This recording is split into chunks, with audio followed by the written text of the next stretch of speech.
আবার কিছু টাকা সরকারের থেকে পায়, খাইতে পারে, কয়দিন আবার চলতে পারে। আপনি এর আগে আমাদেরকে একটা ভিডিওতে বলছিলেন যে আপনাকে সরকারি চাকরি দিবে, ভালো ছেলের কাছে বিয়ে দিবে, এমন কথা বলে তো নিয়ে গেছিল আপনাকে। হ্যাঁ, আমার বিদেশ পাঠাইবো। বিদেশ পাঠাবে এটা বলে নিয়ে গেছিল। হ্যাঁ, আর আমার মানে বড় বাইরে ওরে সরকারি চাকরি দিব সচিবালয়। হ্যাঁ, এরপরে হচ্ছে যে মানে এগুলো বলার পরে গেলেন, তো বিয়ে যখন করলো, বিয়েটা কি আপনার ইচ্ছার বিরুদ্ধে হয়েছে নাকি আপনার কোনোভাবে জেনে শুনে করছেন? ও মানে আমার ভয় দিয়েছে যে আমার মায়েরে মারবো, আমার বাইরে মারবো, এইসব কথা যদি কেউ বিশ্বাস করবো না, বললে আরো সমস্যা হইব। আর আমি যদি বিয়ে নাও করি, মাইরা ফেলাবো, যাইতেও পারবো না আমি বিদেশ। পরে আপনি বাধ্য হয়ে বিয়ে করলেন? হ্যাঁ, আর আমার আম্মু বাসায় ছিল না, আমার আম্মু জানতো না। এখনো আজকে মানে বলতাছে যে আমার আম্মু নাকি ওর কাছে দিছে, আমি নাকি ওর গায়ে পড়ছি, কত কথা মানে বলতে। আচ্ছা, যাই বিয়ে তো হয়েছে, যে কোনোভাবে বিয়ে তো হয়েছে। বিয়ে হওয়ার পরে আপনি এই যে আজকে আমরা একটা দেখলাম যে কত লাখ টাকার একটা স্ট্যাম্প আপনি সাইন করছেন, এই টাকাগুলো আপনার হাতে দিছিল সে? কোনো টাকা পয়সা আমার দেয় নাই, বলছে যে আপনার দেন মোট কত টাকা ছিল?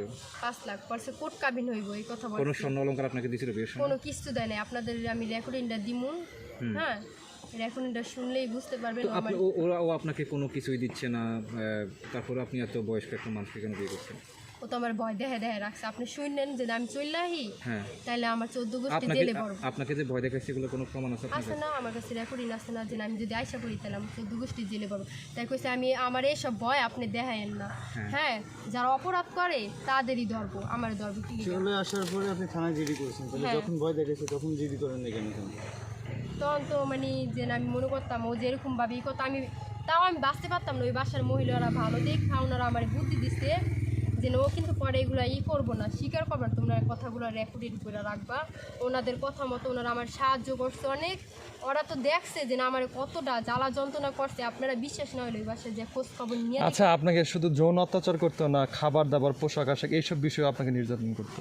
পোশাক আশাক তো আর মানে আমার ওরকম কিছু দেয়ও নাই। হ্যাঁ, খাবার দাবার তো ওটা তো আমরা যখন মাইজি ছিলাম তখন খাইছি না, খাবার তো আর না, খাবারের কোনোই না। মানে আপনি এখন শাহজাহানের বাসার বাইরে আজকে কতদিন হইব? আইসি যে সাংবাদিক সম্মেলন করলো না, তার কতদিন আগে যেন আমার আনুমানিক 1 মাস মনে হয়। এই এক মাসের মধ্যে সে কি আপনার মোবাইলে কোনো ফোন করছে? আর কোনো না, আমার ওই নাম্বার জানে না।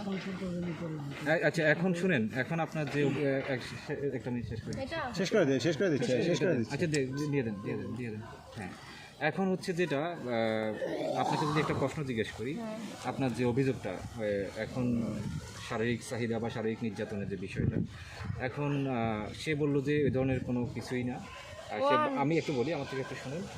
সে আজকেও আমাদের সাথে কথা বলছে, বারবার একটি কথা বলছে যে এটা কোনো পুরুষের পক্ষে এ ধরনের কাজ করা সম্ভব না। সে চ্যালেঞ্জ করছে, এটা কখনোই ঘটে নাই। তিনিও সেটা মানে এটাই বলছে। এখন আসলে সর্বশেষ যেটা আমি জিজ্ঞেস করতে চাই যে আপনিও মামলা করছেন, সেও মামলা করছে, আপনাদের কি সামনে কি একসাথে সংসার করার কোনো খেয়াল আছে নাকি এটা মামলা মোকদ্দমার মধ্যে দিয়ে শেষ করবেন? আমি তো হাত থেকে আগেও মুক্তি চাইছি, এখনো মুক্তি চাই। ওর সাথে আবার কিসের সংসার? মুক্তিটা কিভাবে হইতে পারে, মানে আপনার এখন দাবি কি? আমি ওরে বলতাছি যে না আমার কোনো টাকা পয়সা লাগবে না। ও ভয় পাইতাছে যে না আমার এই যে ছাড়তে হইলে টাকা দিতে হইব, ওইসব আমার দরকার নেই। ওর হাত থেকে আমি মুক্তি চাই।